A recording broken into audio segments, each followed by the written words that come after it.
When you create this big universe that people are so attached to, you have a lot of responsibility to both yourselves and the people that you're exposing that universe to. Spartan Ops has very much been sort of a staging ground for us for the Halo universe. This is something that nobody's done before. One of the main challenges we had on Spartan Ops was the scope of the project.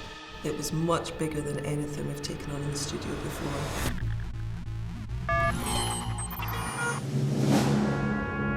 We had a lot of ambition for what we wanted to do with Spartan Ops. It was a lot of fun in that, it wasn't something that we'd seen before, so let's hope it works.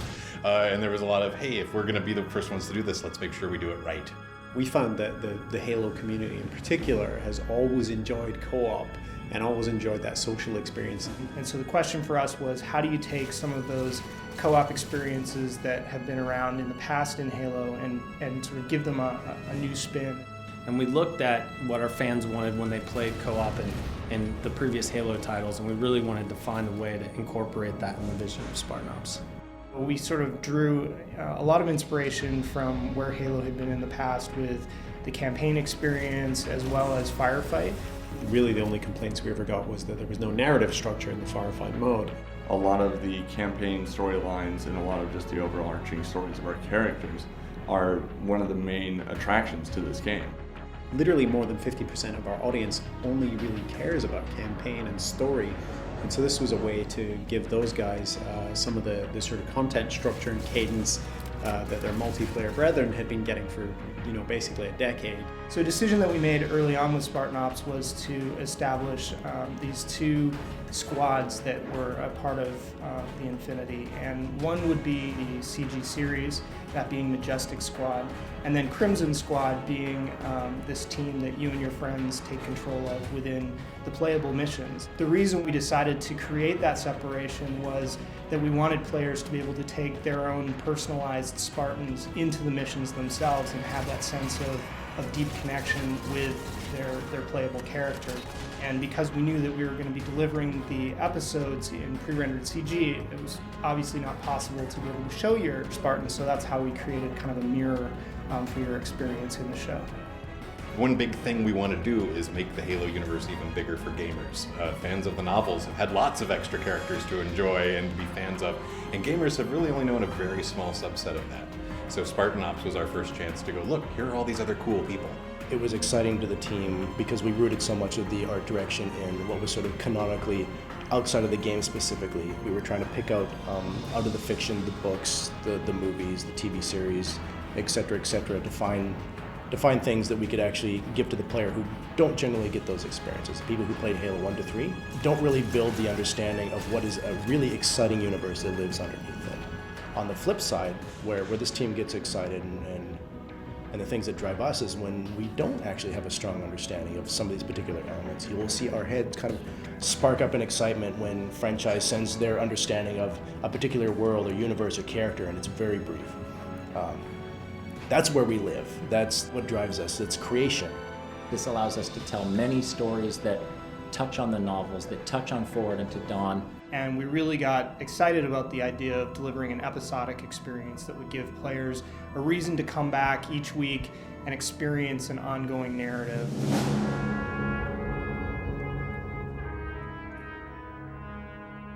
Axis is a animation studio in Glasgow, and they're responsible for a lot of game trailers you see out there. As a Scotsman myself, I was born and raised in Edinburgh. It was simple nepotism. And, Whatever, man. No, I was excited when we actually got the reel from Axis, but ultimately the reel only got to us because it was such an exceptional quality. One of the decisions in going with Axis Animation as our partner on the Spartan Ops series was really seeing the passion that they brought to the material, and the fact that we both had this shared vision, sometimes kind of a crazy vision of what we were trying to create on a relatively compressed time frame.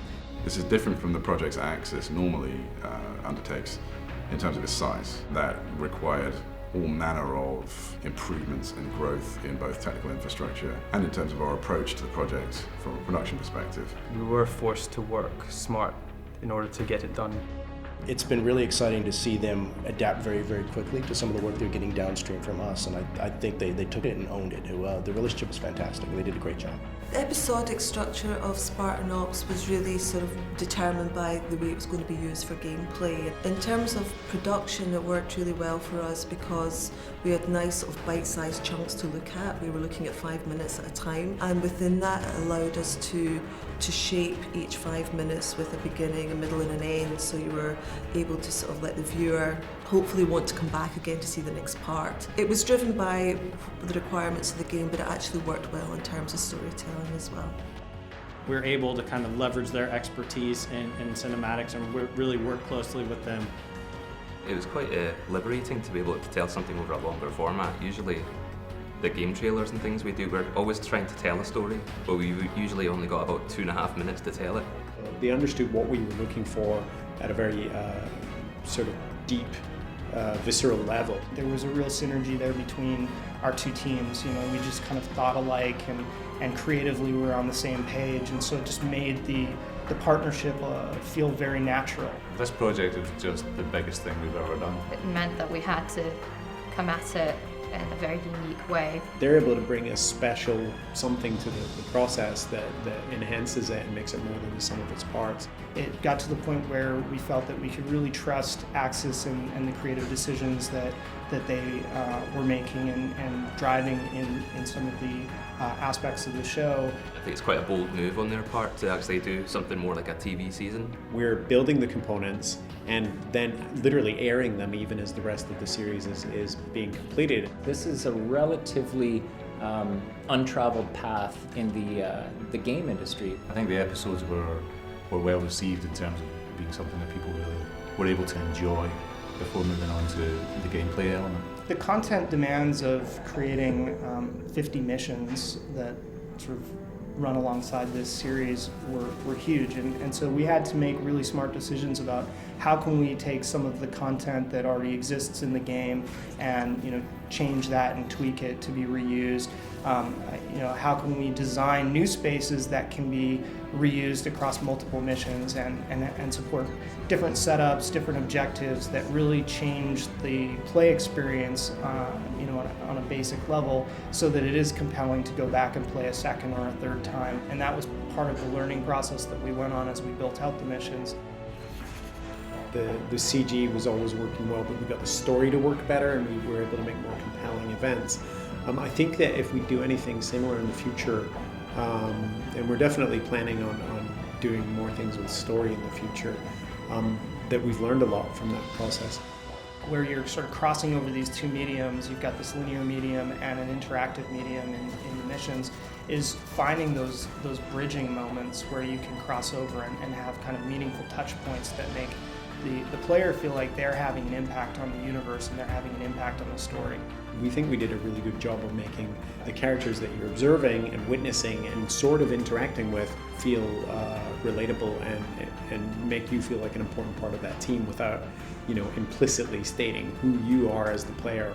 We learned a lot about kind of the different missions and the game experiences we put together, and we can take a lot of learning on how to make those really compelling and kind of tune those to make sure that we have an awesome experience for gamers.